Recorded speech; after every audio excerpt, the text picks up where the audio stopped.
Assalamualaikum warahmatullahi wabarakatuh. Alhamdulillah wa syukrillah wa ni'matillah. Allahumma salli ala sayyidina Muhammad wa ala ali sayyidina Muhammad. Kepada ayahku, bundaku dan anak-anakku yang dicintai Allah, dicintai Rasulullah, dicintai kekasih Allah Subhanahu wa taala.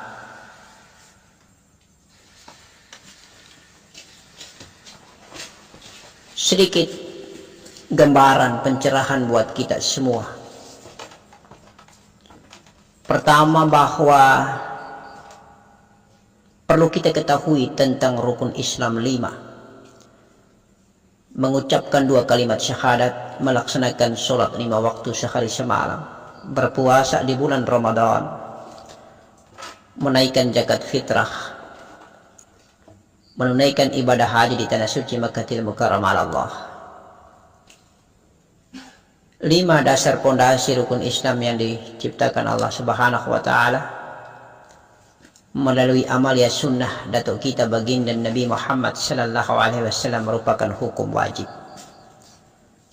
yang sering dalam ilmu syariat kita kenal syariat namanya. Di manakah posisi letak daripada 5 rukun Islam itu di tubuh kita?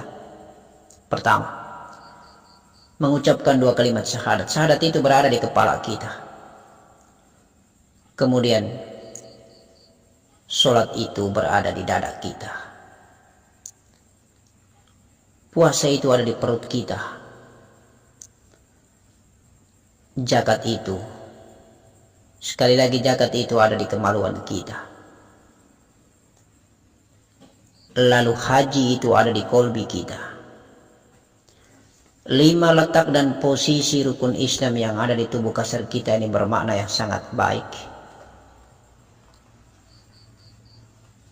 Zakat adalah membersihkan dan mensucikan jasad kita dan juga batin kita. Jasad berposisi di rahasia diri kita, di pintu depan, di kemaluan kita, karena di dalam kemaluan kita ada mani dan ada sel ovum yang berpotensi diciptakan Allah berubah menjadi darah, daging, tulang, kulit, profil jasad utuh tubuh manusia, batang tubuh manusia. 1 tahun lamanya kita makan bertonton jumlah makanan kita.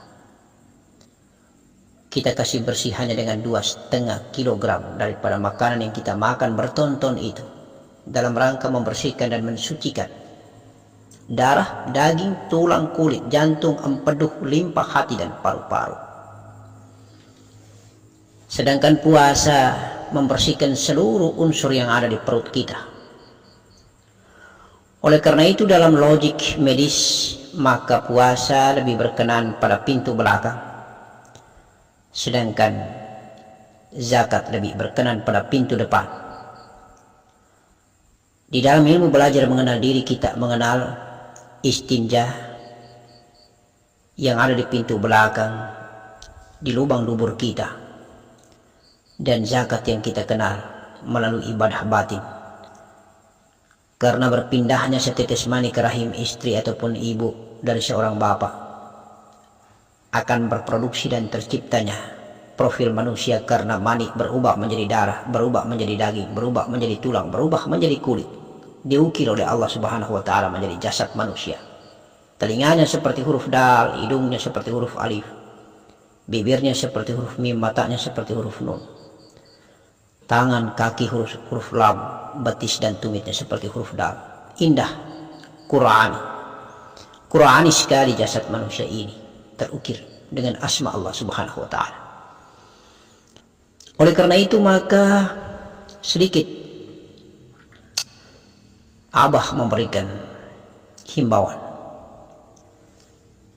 Kadang kita manusia ini terlena ketika belajar bermi'raj. Kita lebih mementingkan kemuliaan jiwa. Kita lebih bereforia dengan sebuah perjalanan spiritual rohaniah dari alam gaib yang satu ke alam gaib yang lain. kita lebih terpedaya dengan keindahan-keindahan hadiah warid dari Allah Subhanahu wa taala berupa ilham ilahi, dibukanya kasyaf penglihatan. Kemudian kita berjalan dari alam yang satu ke alam yang lain, dari negeri yang satu ke negeri yang lain, di al-malakuti ruh wa al-malakuti nur. Tetapi kita lupa dengan pondasi dan dasar yang akan menyatukan antara tubuh kasar kita dengan jiwa kita.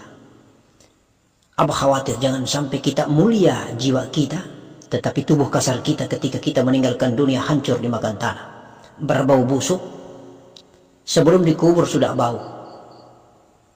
Karena kita tidak perhatikan tentang perut dan kemaluan. Kita tidak pernah perhatikan tentang kebersihan dan kesucian jasad kita yang berada di luar sisi ini, pintu depan dan pintu belakang. Mengapa? Karena ketika kita belajar istinja hakikat, kita belajar tentang spermatozoid hakikat, maka Nur Muhammad akan menyatukan unsur darah, daging, tulang dan kulit. Maka di dalam kubur utuh, tidak dimakan tanah. Tapi kalau 4 unsur ini berpecah berai, bercerai-berai, darah berpisah tulang, tulang berpisah daging, daging berpisah kulit, maka akan hancur dimakan tanah. Jelas hancur dimakan tanah. Walaupun jiwanya mulia di mata Allah Subhanahu wa taala, tidak repot. Bahasa itu tidak sempurna, tidak menyatu, tidak terikat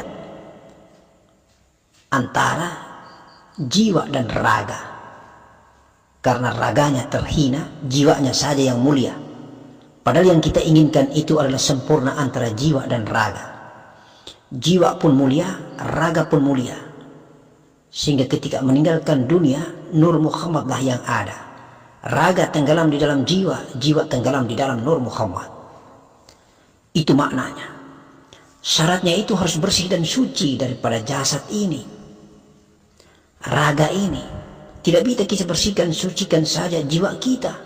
Insya Allah seperti itu. Oleh karena itu ada satu kemuliaan yang luar biasa ketika kita meninggalkan dunia. Pada saat dimana kita belajar tahu diri, mengenal diri, dibandingkan kita tidak belajar mengenal diri. Apa kemuliaan itu diberikan? Ketika kita melepaskan sakaratul maut itu, coba perhatikan, ada 2. Lepas, keluar, atau masuk, tenggelam. Mulut dan mata terbuka, atau mulut tertutup, mata tertutup pada saat meninggalkan dunia. Itu ada 2. Kalau yang mulutnya terbuka, matanya terbuka, sudah jelas dia tidak ke dalam. Dia keluar bergentayangan di alam bumi, alam arwah dan alam jin.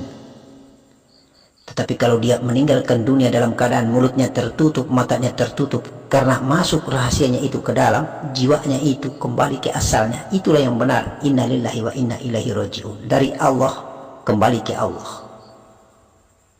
Maka insya Allah mati inilah yang masuk ke alam wali-wali Allah, alam para wali, alam para nabi.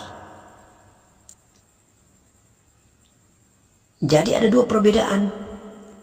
Ketika orang belajar mengenal diri, matinya itu harus mulutnya tertutup, matanya tertutup, nafasnya hilang, tenggelam, lenyap di dalam, bukan pesiar keluar.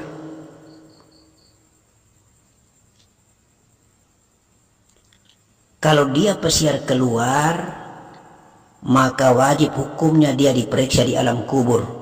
Wa ma rabbuka, wa ma nabiyuka, wa ma imamuka, wa ma ihwanuka. Tetapi kalau dia tenggelam di dalam, maka dia tidak melewati pintu pertanyaan itu. Dia adalah sosok manusia atau jiwa yang bercahaya, penuh dengan cahaya, menuju ke istana negeri para wali atau negeri para nabi, sambil menanti datangnya yaumil masyar, yaumil ba'ts, hari kebangkitan. Dia tidak berada di alam arwah, dia tidak berada di alam bumi bergentayangan, dia tidak berada di alam jin. Dia berada di alam para wali dan para nabi. Mari kita bertanya, ketika datuk kita baginda Nabi meninggal dunia, apakah dia melewati pintu wama imamuka, wama nabiyuka, wama ihwanuka, wama kitabuka? Tidak. Langsung ke singgasananya di negeri para nabi, di Maqamah Mahmudah. Begitu juga pertanyaannya kepada datuk-datuk kita para wali kekasih Allah. Meninggal dengan jasadnya tiada, yang ada hanya setetes mani, atau meninggal dalam keadaan jasadnya utuh tidak dimakan tanah. Meninggal dalam keadaan gelar menjadi seorang wali kutub atau kekasih Allah yang sangat dimuliakan Allah Subhanahu wa taala. Apakah melalui pintu itu? Pintu pertanyaan daripada malaikat mungkar? Tidak.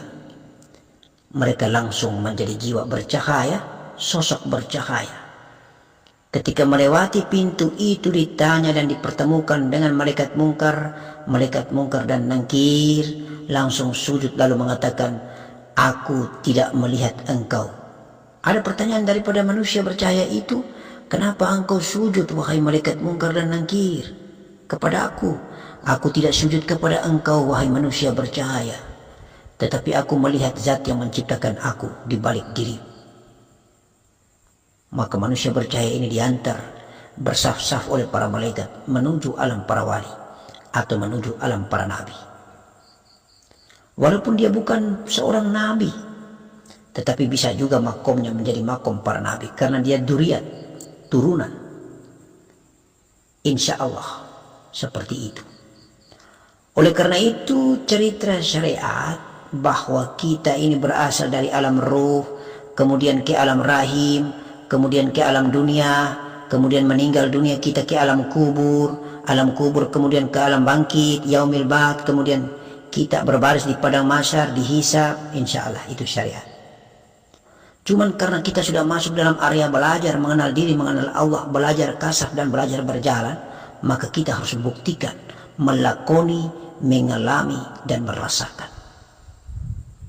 Jadi tidak hanya bertausiah, tidak hanya bercerita, tetapi membuktikan dengan perjalanan bahwa benar fitrah itu, zakat itu berarti kembali ke sucian, mensucikan diri kita seperti bayi yang baru lahir, belum ada dosanya. 1 tahun kita makan bertonton, tetapi kita hanya diminta membersihkan dengan 2,5 kilogram. Dan makna dan dampak impasnya adalah pembersihan daripada kemaluan kita, pembersihan daripada manik kita, sel ovum kita, pembersihan daripada darah, daging, tulang, dan kulit kita. Begitupun puasa, membersihkan daripada istinja kita. Begitupun haji, membersihkan daripada kolbi kita, menyempurnakan kolbi kita. Begitupun syahadat dan sholat. Syahadat yang ada di akal dan kepala manusia ini. Kemudian, sholat itu berada di dadah kita, di baitul aras Allah Subhanahu wa ta'ala. Allahu Akbar walillahil hamd. Oleh karena itu maka marilah kita percaya diri. Percaya diri bahwa kita ini belajar mengenal diri, belajar tareqah, belajar berjalan ini dalam rangka meningkatkan kualitas iman, dalam rangka meningkatkan makom takwa, inna akramakum indallahi atqakum, dalam rangka meningkatkan derajat kebangsawanan akhirat. Bukan kita membeda-bedakan antara kita dengan hamba Allah yang lain, walaupun mereka bersama-sama sebagai umat Rasulullahul Karim. Tidak. Tetapi sekedar kita lebih merapat, mendekat kepada asal muasal kita, yaitu zat yang menciptakan kita. Kita jauh berada di kamar area jasad, kita usaha kembali ke asal kita, tenggelam dan lebur, kita menjadi jiwa. Kemudian setelah kita sampai pada tingkat jiwa, kita usaha lagi mendekat, melebur, menjadi Nur Muhammad.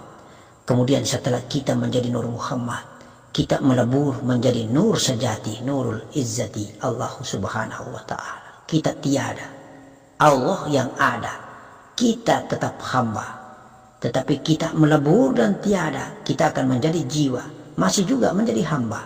Ketika jiwa melebur menjadi Nur Muhammad, maka itulah sifat Allah, bukan lagi hamba.